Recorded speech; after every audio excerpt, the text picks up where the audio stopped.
Il y a un avant et un après. Avant et après IGP, indication géographique protégée. Le granit breton courait après depuis plus de 4 ans. Maintenant, son ADN est reconnu. Il ne pourra plus y avoir usurpation. Actuellement, on était beaucoup concurrencés toujours par les pays d'Asie du Sud-Est et qui n'hésitaient pas à donner à leur granit des noms de granit breton. C'est-à-dire, par exemple, on trouvait des granits chinois qui étaient appelés directement l'an et l'un.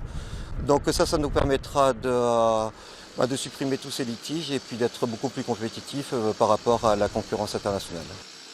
Pour les granitiers bretons, cette identification, c'est la cerise sur le gâteau. Après plusieurs années de crise, le secteur retrouve une embellie pour la voirie et le funéraire. Cette entreprise, par exemple, a vu ses commandes repartir avec une production annuelle de 5000 m3 destinée à la France ou à l'Europe. Fait nouveau, la concurrence chinoise est moins forte. On a vu qu'on a effectivement une forte demande, surtout dans la voirie. Et ça, il y a 2 grosses explications à ça. C'est surtout la baisse des importations de Chine. Comme au niveau de la Chine, ils ont augmenté pas mal les prix des salariés et autres, il y a eu beaucoup de problèmes de qualité, ce qui fait que les communes sont moins enclins à prendre du granit chinois.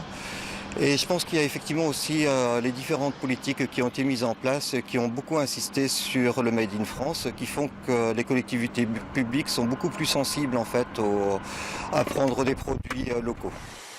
Il y a quelque temps encore, cette zone était remplie de blocs de granit prêts à être expédiés. Aujourd'hui, c'est le désert, car la production part au jour le jour, et c'est plutôt bon signe.